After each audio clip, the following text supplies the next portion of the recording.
17वां अध्याय चित्रकेतु को पार्वती का शाप। श्री सुखदेव जी कहते हैं, परीक्षित विद्याधर चित्रकेतु जिस दिशा में भगवान शंकरषण अंतर ध्यान हुए थे उसे नमस्कार करके आकाश मार्ग से स्वच्छंद विचरने लगे। महायोगी चित्रकेतु करोड़ों वर्षों तक सब प्रकार के संकल्पों को पूर्ण करने वाली सुमेरु पर्वत की घाटियों में विहार करते रहते रहे। उनके शरीर का बल और इंद्रियों की शक्ति अक्षुण रही। बड़े बड़े मुनि सिद्ध चारण उनकी स्तुति करते रहे।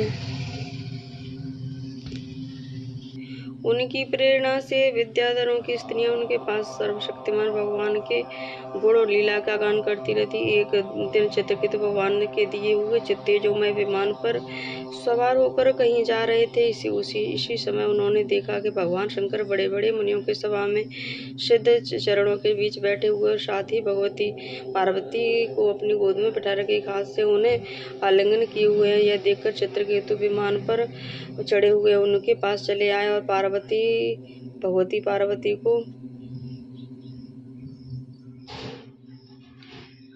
पार्वती को सुना कर जोर जोर से हंसने लगे।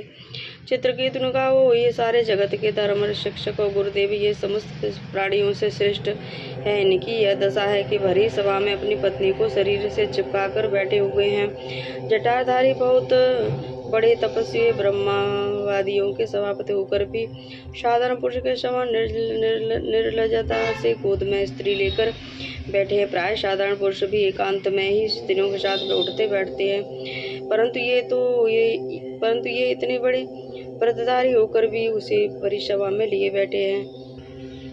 श्री सुखदेव जी कहते, परीक्षित भगवान शंकर की बुद्धि अगाध है। चित्रकेतु का यह कटाक्ष सुनकर वे हंसने लगे, कुछ बोले नहीं। उस सभा में बैठे हुए उनके अनुयायी सदस्य भी चुप रहे। चित्रकेतु को भगवान शंकर का प्रभाव नहीं मालूम था, इसी से उनके लिए बहुत कुछ भला बक रहे थे। उन्हें इस बात का घमंड हो गया था कि मैं जितेंद्रिय हूँ। पार्वती जी ने उनकी यह धृष्टता देखकर क्रोध से मैं कहा। पार्वती बोली, अहो हम जैसे दुष्ट और निर्जलों का दंड बल पर शासन तिरस्कार करने वाला इस प्रभु इस संसार में यही है क्या?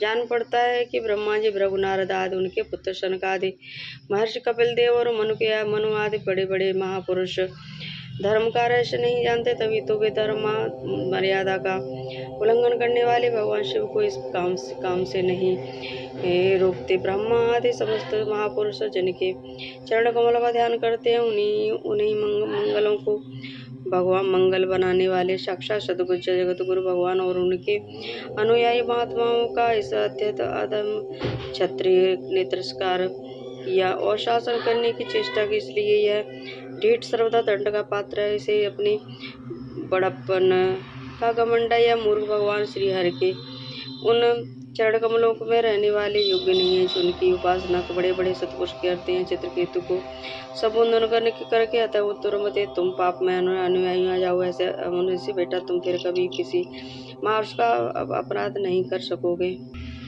श्री सुखदेव जी कहते, जब पार्वती ने उस प्रकार चित्रकेतु को शाप दिया तब वे विमान से उतर कर पड़े और सिर झुकाकर उन्हें प्रसन्न कर लिया। चित्रकेतु की माता पार्वती में बड़ी प्रसन्नता से अपने दोनों हाथ जोड़कर आपका शाप स्वीकार करता हूँ, क्योंकि देवता लोग मनुष्य के लिए जो कुछ भी देते हुए प्रारब्ध अनुसार मिलने वाला फल की पूर्व सूचना मात्र होती है। देवी यह जीव अज्ञान से मोहित हो रहा है, इसी कारण इस संसार चक्र में भटकता रहता है, तथा सर्वत्र सुख और दुख भोगता रहता है। माता जी, सुख और दुख का देने वाला न तो अपना परमात्मा है और न कोई दूसरा। जो अज्ञानी है वे ही अपने को अथवा दूसरे को सुख दुख का कर्ता मान करते। यह जगत सत्व रजत आदि गुणों का स्वाभाविक प्रभाव। इसमें क्या शाप, क्या अनुग्रह, क्या स्वर्ग, क्या नरक और क्या सुख, क्या दुख एकमात्र पूर्णतः भगवान ही बिना किसी की सहायता से अपनी आत्मस्वरूप माया के द्वारा ही समस्त प्राणियों की तथा उनके बंधन और मोक्ष सुख दुख की रचना करते हैं। माता जी भगवान जी हरि सब में सब माया आदि मल से रहित है। उनका कोई प्रिय जाति बंधु अपना पराया नहीं। जब तक उनका सुख में राग नहीं है तब तक उनमें राग जन्य क्रोध तो हो ही कैसे सकता है। तथा उनकी माया शक्ति के कार्य आप पशु प्राणियों के सुख दुख हित के अहित बंधन मोक्ष जन्म मृत्यु जन्म और आवागमन के कारण बनते हैं।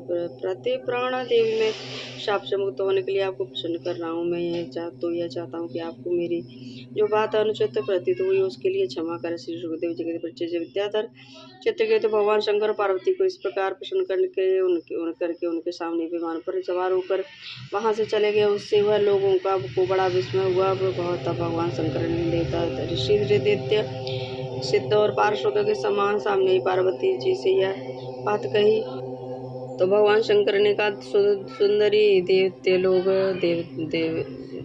दिव्य लीला बिहारी भगवान के निष्प्रय उदाहरण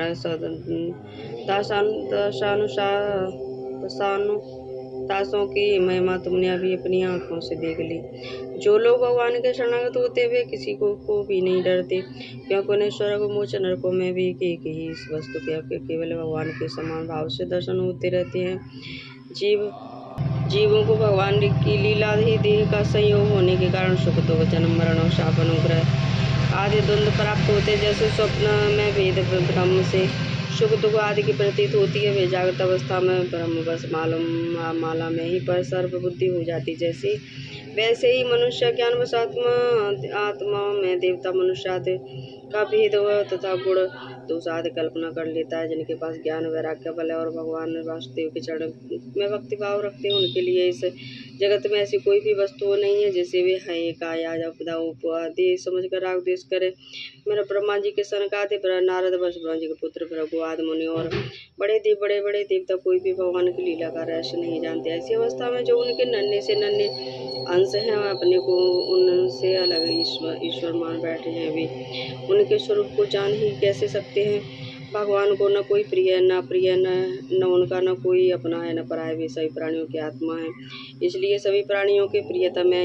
प्रिय यह परम भाग्यवान चित्रकेतु उन्हीं का प्रिय अनुचर शांत एवं समदर्शी और मैं भगवान श्री हरे का ही प्रिय हूँ, इसलिए तुम्हें भगवान के प्यारे भक्त शांत समदर्शी महात्मा पुरुष के संबंध में किसी प्रकार का आश्चर्य नहीं करना चाहिए। श्री सुखदेव जी कहते हैं, भगवान शंकर का यह भाषण सुनकर पार्वती जी के निश्चित प्रति शांत हो गए। उनका विस्मय जाता रहा। भगवान के परम प्रेमी से भक्ति चित्रकेतु भगवती पार्वती को बदले में शाप दे सकते थे, परंतु उन्हें शाप न देकर उनका शाप सिर पर चढ़ा लिया। यही साधु पुरुष का लक्षण, यही विद्या चित्रकेतु दानव योनि का आश्लेष तुष्टा के दक्षिण अग्नि से पैदा हुए, वहाँ इनका नाम वृत्तासुर हुआ और वहाँ भी ये भक्त स्वरूप के ज्ञान एवं भक्ति से परिपूर्ण ही रहे। तुमने मुझसे पूछा था कि वृत्तासुर का दैत्य योनि में जन्म क्यों हुआ और उसे भगवान की ऐसी भक्ति कैसे प्राप्ति, उसका पूरा विवरण मैंने तुम्हें सुना दिया। महात्मा चित्रकेतु का यह पवित्र इतिहास केवल उनका ही नहीं समस्त भक्तों का परमात्मा है, जो है इसे जो सुनता है समस्त बंधनों से मुक्त हो जाता है। जो पुरुष प्रातः काल उठकर मौन रहकर श्रद्धा के साथ भगवान का स्मरण करते हैं, वे इस इतिहास का पाठ करते हैं, उसे परम गति की प्राप्ति होती है।